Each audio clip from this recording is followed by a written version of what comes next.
We're speeding along.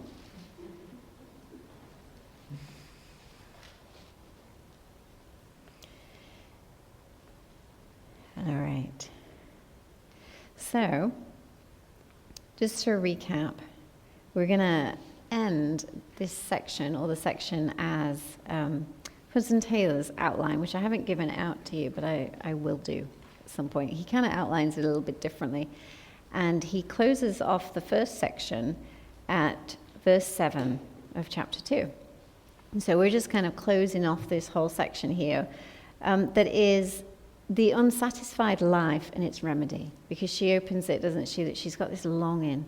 She's tasted Jesus, she's known him, or she's met her beloved, but she's longing for more of him. And you see this progression, she's meditating on him. She wants more. She wants more of a permanent relationship. She then looks at herself. She sees the flaws, the unworthiness. She gets a little bit discouraged. But then he praises her and he encourages her and he lifts her up. And then you have in this next section just sort of a little bit of back and forth of compliments from one another. And then there's a complete rest and a complete satisfaction. And that's where it ends. At verse 7 is this just satisfaction. There she is resting in him. So we're going to cover these first 7 verses of the chapter. And it begins with the beloved saying, or with the bride saying, I am the rose of Sharon and the lily of the valleys.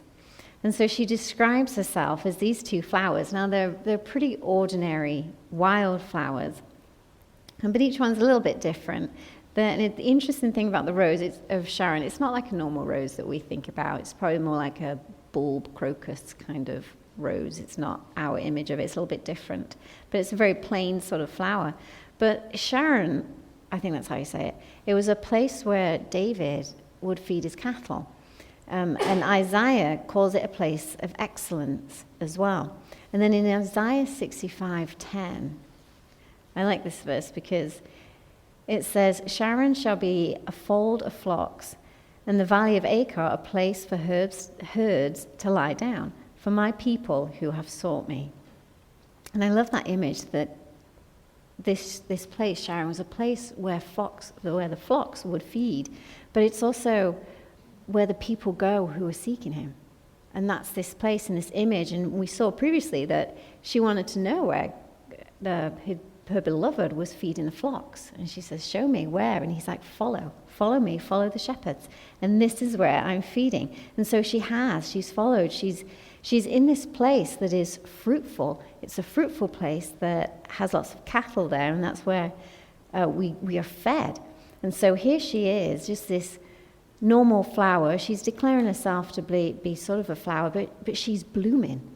And she's blooming where the flocks are being fed. And I love that image too, following on from last time where here he is, he's feeding his sheep, and now here's her saying, I'm this flower blooming in the place where I'm to be fed. So she's exactly where she should be. She's blooming in amongst Jesus, in amongst her beloved. Now the lily of the valley, that is the lily of the valleys, not lily of the valley, the flower lily of the valley, as we would know. So it's a little bit different. It's a different flower, which is a shame because the lily of the valley actually is a flower that symbolizes marital happiness. But that's not the flower here. It's a different one. So that doesn't apply. But it's interesting because it's a lily in a valley. It's not in a town, in a city, in, hustle and bustle or anything like that. It's a valley, a hidden place, away from all distractions, but in a quiet, secluded field. And in this quietness, there's this separation, which reflects that separation that our soul needs to have with Jesus. As we separate ourselves from the towns, the cities, the world, with all its distractions, we separate ourselves unto Christ, and we come unto him, living in that quiet, hidden, secluded place. And that's where our growth is going to go, is when we're separated from the things of the world and move towards him and have that quiet relationship with him. We grow in that grace, we grow in compassion and love. Our growth is in him when we separate ourselves from those distractions. But the lily also, it is a plain flower, but it is, if you just want to make a note, that it's used in architectural ornaments, like in the temple. Solomon built the temple, He was the one worthy to build it, and they decorated the pillars with lilies too. So although it's an ordinary flower, it was used in the temple to decorate these pillars, which I thought was quite an interesting image, that these strong pillars are decorated with a lily, and she describes herself as that lily. And so as we abide in him, as we plant ourselves where he is, we become beautiful, and beautiful in his sight. And although she still sees herself as somewhat ordinary, then her beloved says, like a lily among thorns, so my love is among the daughters. So instead of her she's saying she's ordinary, he's like, no, you're beautiful among the thorns, set among those people around her. She is beautiful. And he recognizes that and proclaims that. He's saying that she is set apart. And these thorns, the world, this rough, disagreeable, hurtful world that we're amongst, God's people, his church, is amongst thorns, is amongst this world that is out to destroy, is a harsh place to live. But we are this lily. The church is this picture of being this lily. And it's interesting that he recognizes who she is, and that as she draws away to him, he recognizes that she has drawn herself to him as well. He's recognizing this love relationship that she has, and he's proclaiming that. So then, these compliments go back and forth, which, it's sweet. You can look at it and just think, oh, it's kind of funny. She's like, I'm a rose and a lily. He's like, no, you're a lily among thorns. And then she goes on in verse 3, like an apple tree among the trees of the woods, so is my beloved. So like, you're an apple tree. He's like, you're a flower, you're a tree. And so, they have this sort of little complimentary banter that's going off. And sometimes we look at it and think, oh, that's so silly and romantic and, whatever. But actually, it's really sweet on a romantic level, but also we need to complement each other. There needs to be that, recognizing the strengths in each other and who we are, and that complement for a relationship. Even though it looks silly and daft, it's, they have an intimate relationship. This is a book of the bestest song that there is, and there's a reason for that, because they're happy to complement one another and to see them. So she sees herself as this small, delicate, fragile flower. If you picture a flower against an apple tree, it's delicate and fragile and, can be blown and easily destroyed. But he's this tree. She sees him. She looks up and she sees him as this apple tree. And it's a beautiful picture, on those three levels that we can relate to the Song of Solomon as. First of all, on that literal level, that she sees her husband or her husband-to-be as this sturdy tree, that casts a shadow that she can sit under.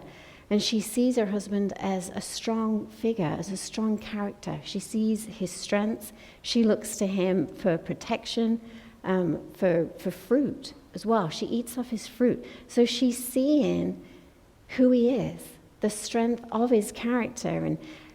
And that's good, to look at the strength of your husband as the one that you're married to, and find the strengths in him, and find that character. Sometimes we might think, it can be hard to do. We always look at the negative. We do with everybody. And I do with my husband. I do with my kids. You do. It's so easy to find the flaws. But here she sees the strength. And it's good to look at the strength of our husbands, of the man, that we're married to, and see that character of who he is, being the provider, the one that works, the one that does love. And look at the good parts. Look at those good characters that he's displaying. Admire him for who he is, the fruit that he bears. Look for the fruit. Don't look for the broken branches all the time. Look for that fruit that he is bearing. He's going to have a ton of broken branches, but there's fruit there too. We need to make a purpose. If we struggle to see it, then we need to pray and seek the Lord and ask the Lord to help us to see that tree in the one that we're married to. If we're not married, this is a great warning and a great teaching that if we're seeking a husband, the type of husband we need to seek. Is he a tree? Is he a man of character? Is he strong? Is he rooted? If you think of a tree, they've got to have strong roots. They've got to be rooted down and gaining nourishment, but also to cast a shadow, he needs to be standing in the sun. It's the only way we can cast that shadow. And the most important thing is for the future spouse to be standing in Christ and in him. And that's the most important aspect. And if he's standing in Christ, he's going to cast that shadow. So we need to, when looking for a spouse, and this is a great book to study if you're not married and you're seeking a husband, as to the qualities of the one you want to marry. He's standing in the sun. It's got to be rooted in Christ. But also we can look at this as the bride of Christ. Not just on that literal level, but as Jesus' bride, that we're his bride. And now the apple tree, they're not fully sure as to what kind of tree this is. It's translated apple, but it could be like a citron tree, which produced beautiful fruit, and it was an evergreen as well. So didn't lose his leaves, always green. So it's this beautiful evergreen tree that actually did produce a lot of shade. So a picture of Christ being this evergreen tree that just produces the sweet fruit, and that as she comes and sits in his shade, she has that protection, the refreshment, and she's got rest as well, completely. Everything is under him. Everything that she needs, everything that her soul needs, it's found sat at his feet, at the trunk of this tree, just admiring him and having that protection, that shelter. It's found in him, under his care. And if you contrast her position that she's in now, just sat delighting in him, to what it was before. She was sort of at the mercy of other people. She was striving in her own works almost, working hard, didn't have any time to care for herself. She was sort of living off the opinions of others as well, what they thought of her and her lowliness, and striving in her own ways. But now she sat content and rested, delighting in his fruit. She's come under his care. She's not now striving herself or under anybody else's care. She's under his care, completely protected, but completely satisfied in his love, in who he is. And it's interesting that this contentment comes when she realizes that she is the preferred one in his eyes. When he's declared his love to her and says that she's a lily among thorns, she's a mare among in Solomon's horses or his chariots. When he proclaims how valuable she is, that's when her contentment comes. And oftentimes our fears and our insecurities are there because we don't always see how great God's love is, and we're not always rooted and grounded in that and in that thought. Although sometimes we realize it, we lose perspective of it, and that's where the fears come in. But then we get our minds back on the Lord. Okay, yeah, he loves me. Yeah, he's the protector. He is that shelter. And then we find that peace again.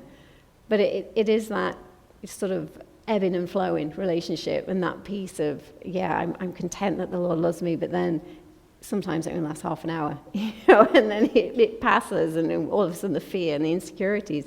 But oftentimes it's because we take that focus off, knowing that we are his preferred one. We are his beloved. He loves us. We're a lily among thorns. So there's that true rest only at his feet. And then there's that shadow. I love that thought, that is sat in the shadow. Mine says shade, but some of them says shadow too. And that shadow is used several times in the Old Testament as well. You probably are very familiar. The Psalms is always talking about hide me under the shadow of his wings. And he says, how excellent is thy loving kindness, O God. Therefore, the children of men put their trust under the shadow of your wings. And again in the Psalms, he just says, in the shadow of your wings, I will make my refuge until these calamities be overpassed. And I love that thought. Under his wings, under his shadow, this is where we hide until the trials have overpassed us. And it says in the shadow, not only do we get protection from that, but in the Psalms it also says that in the shadow of his wings I will rejoice. And there's that rejoicing as well in his shadow, not just the protection. But he also says that he that dwells, and most of you know this, in the secret place of the Most High, shall abide under the shadow of the Almighty. And it's just that picture throughout the Old Testament of the shadow just being this protection, this safety, the place that we come to, the place that we hide. And then, it says that she sits there in his shade with great delight. And there's that delight, she takes delight in him. And it says, delight yourself in the Lord. That's where our joy, our contentment is to be. But that's where we place it. It's sort of an action, isn't it? Oftentimes we think that we want to come and get the feelings given to us. But sometimes we need to delight ourselves. We need to do the delighting. We need to delight ourselves in the Lord. Taste that sweet fruit. Taste it. He's our only delight. And the interesting thing about the sweet fruit I read was that it's the same Hebrew root word for training or discipline. And sort of like as a child, as you put sweet honey on their lips to train them. So this is meaning that we learn as we taste, or we learn as we experience. And so there's this aspect of sort of training as we experience, and this leading, this guiding, this discipline coming from tasting. Not just learning, not just having it in our heads and maybe knowing these things, but actually experiencing it. We learn it, and I think in the first teaching, I forget completely what Hudson Taylor said, but he said that it's a book that we only grace can give, but experience has to teach it too, and we have to taste it, we have to live it in order to get that training and that discipline. It's not a case of sitting on the sidelines and just watching or maybe coming and listening, but it's actually partaking. We have to partake of that fruit. And it's this tree image, before we move on, is a really interesting image, and I just love the image of trees anyways, but in Genesis it starts, doesn't it, with the tree of life, and that rebellion as Adam and Eve ate the fruit out of rebellion, seeking for more, and yet that is what divided the relationship. And then at the cross we see, a tree where the relationship is restored. And then at the very end in Revelation 22, verse 1, if you start in verse 1, it says, "And he showed me a pure river of water of life, clear as crystal, proceeding from the throne of God and of the Lamb. In the middle of its street and on either side of the river was the tree of life, which bore 12 fruits, each tree yielding its fruit every month. The leaves of the tree were for the healing of the nations. And there shall be no more curse, but the throne of God and of the Lamb shall be in it, and his servants shall serve him." And so you have this image, at the end where the true restoration comes, the last chapter of the Bible. You have the throne of God and the Lamb. And in the middle of the street and on either side, I don't fully understand that, but there are ways. I read up on it, but I couldn't explain it. Middle of the street, on either side, there's this tree of life. And from it comes the healing, the true healing of the nations. So you have this whole picture where, it starts with a tree in Genesis, and it ends with a tree as well, bringing true healing at the very end. And so this is sort of this picture, that Jesus is this true healer. And it sort of foreshadows, as she sat under the tree, as she sat with her beloved, it's foreshadowing that which is going to come at the end in Revelation, that true healing of the nation. So then in verse 4, she goes on, and she says, "He brought me to the banqueting house, and his banner over me was love. Sustain me with cakes of raisins, refresh me with apples, for I am lovesick. His left hand is under my head, and his right hand embraces me. I charge you, O daughters of Jerusalem, by the gazelles or by the does of the field, do not stir up nor awaken love until it pleases." So here she is, she's at the banqueting house. And it actually means a house of wine. That's the literal interpretation of it. So it could mean that it's a production house or a storage house. It could even be a vineyard, some people say.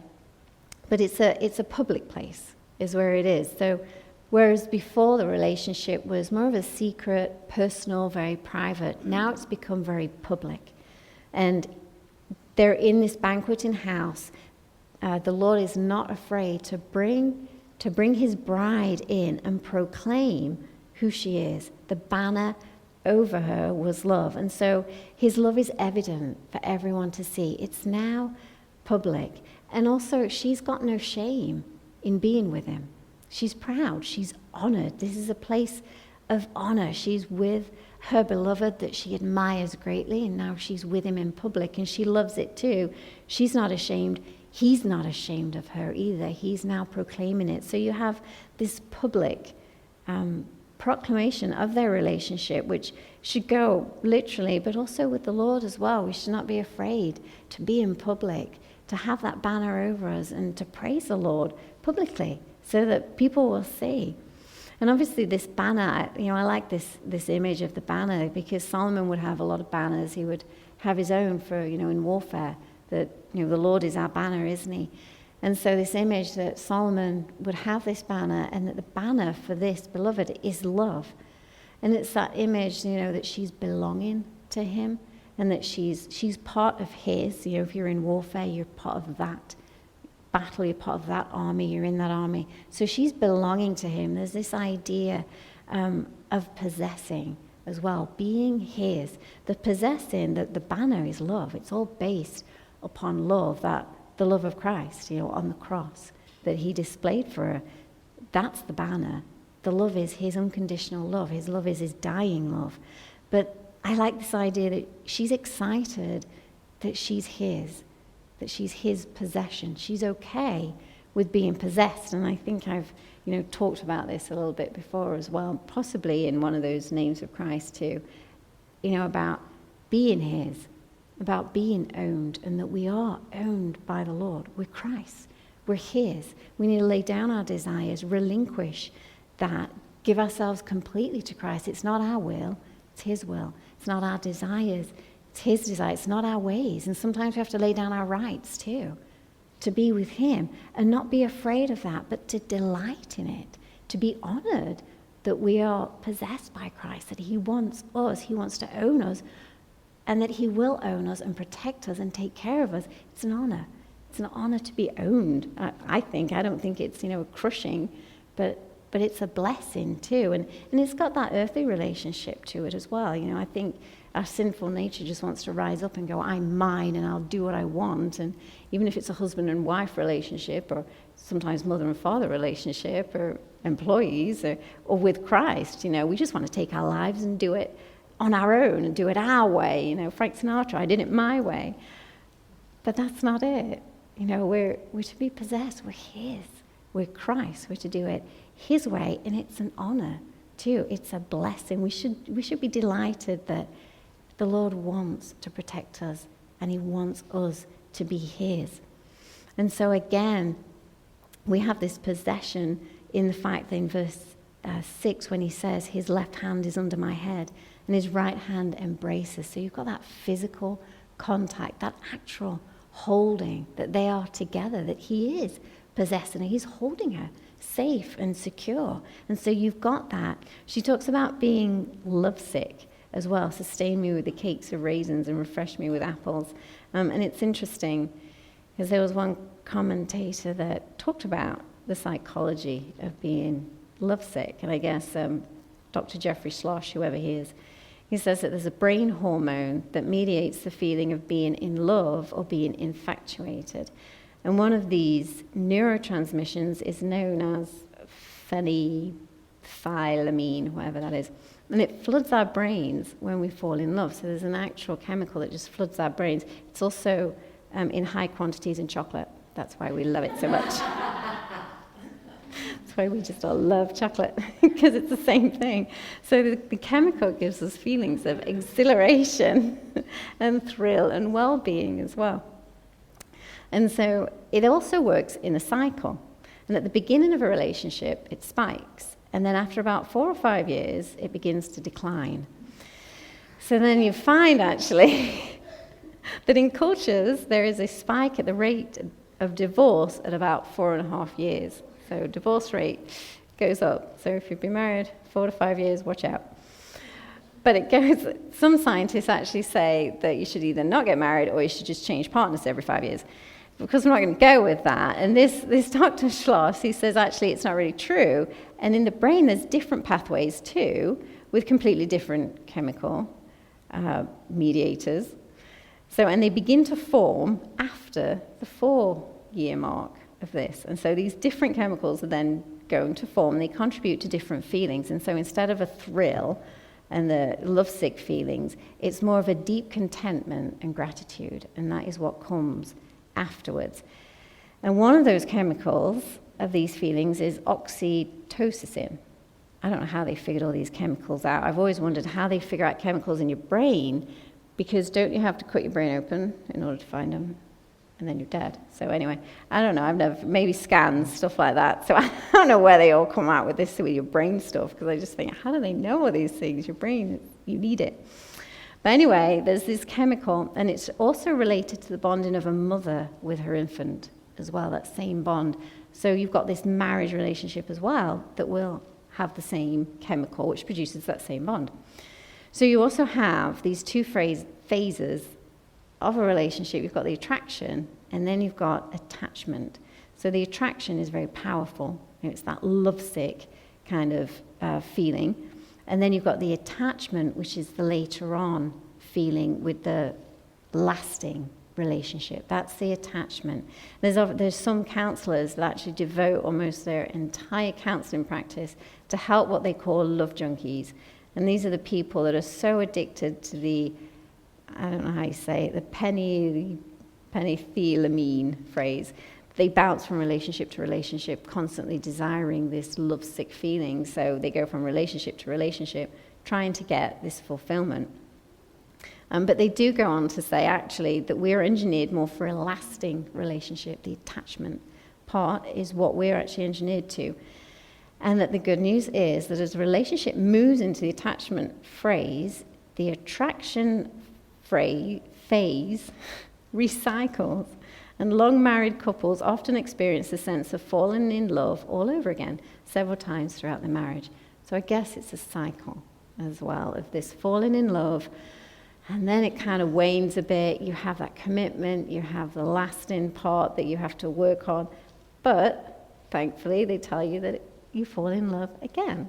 And so you have these cycles, I guess. And that's just some psychological, or whatever you say, theory to our lovesick emotions and the things that she's going through. She's at the beginning. This attraction phase is where she's at. She then does go through, if you've read the book, the separation, the loss, the uncommunion kind of part that she goes through. Obviously gets past the 4.5-year mark, and then has to work on that commitment. But that's that lovesick idea where she's at this attraction. She's so physically attracted to him, and there she is. There's that closeness that she has. And then you have verse 7, and that kind of ends it. Now, there's two different ways to interpret this verse, and it's really quite interesting. Because it says, I charge you, O daughters of Jerusalem, by the gazelles or by the does of the field, do not stir up, nor awaken love until it pleases. Now, it's a bit odd that she's like, I charge you, like I swear by the gazelles or the does, which is kind of odd, gazelles or does in the field. But it's this nature thing. I don't know. Maybe back then that was all very poetical. Doesn't mean much to us.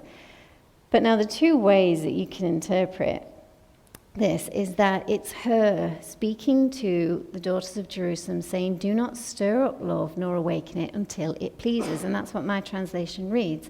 Obviously meaning that, and you've probably seen it on like purity seminars and things like that for young, unmarried, generally women, don't stir up love until you can finish it.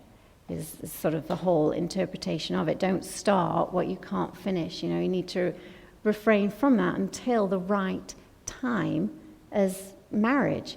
And so here she is in this physical relationship with him, but then she also does say she doesn't want to stir up that love until they are properly married. So you have that idea, which is a true idea, I think Warren Wiersbe says that it's not love that trespasses where God's law forbids. That's lust. And obviously God's law, it never allows marriage, or it never allows relationship, sexual union without marriage. It never does allow that. And so that's not love, that's not true love, it's lust. That's the driving force of that. The other way to see it, which some commentators interpret it, and they see it as the beloved saying it about his bride, that this is actually the man saying it, saying, do not stir up or awaken love until she pleases. So I guess there's a dispute as to the form, whether it's masculine or feminine. And I don't know where they get the feminine from, whether it's the love that's in the feminine, it is a feminine, or pleases is a feminine. I tried to do, I don't know what Hebrew is, but some of the comment, half of them say that it's the feminine and therefore it's the beloved saying it about the bride. And what the interpretation is she sat in love of him and he's saying, don't wake her until she pleases. And so there's this idea that it's never his will that we're disturbed from his rest. And he never wants her to be disturbed. She's always to rest completely in him. And that's the other way to interpret that verse. I don't know which one's right because I can't read Hebrew, but it's pretty much sort of like a 50-50 on what the commentators say. I've never heard of the second way. I've always read it as, don't awaken love until it pleases. Don't, start something you can't finish if you're not married, so don't go there. But it is interesting that there are many people that say, interpret it a different way. And that is completely different. It means something totally different if it's in a different form, that it's don't awaken my bride. Let her sleep. Let her rest for as long as she wants to. And she's there forever. And he will never leave us. He will never forsake us.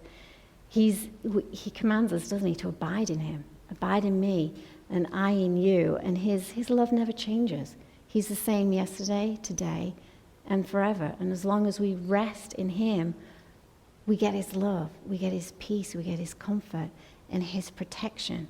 And so, it's a beautiful little passage, and I just really love the idea of just being sat in his shade, in his protection, but also eating his fruit, being satisfied as well, nourished and satisfied and sweet to taste.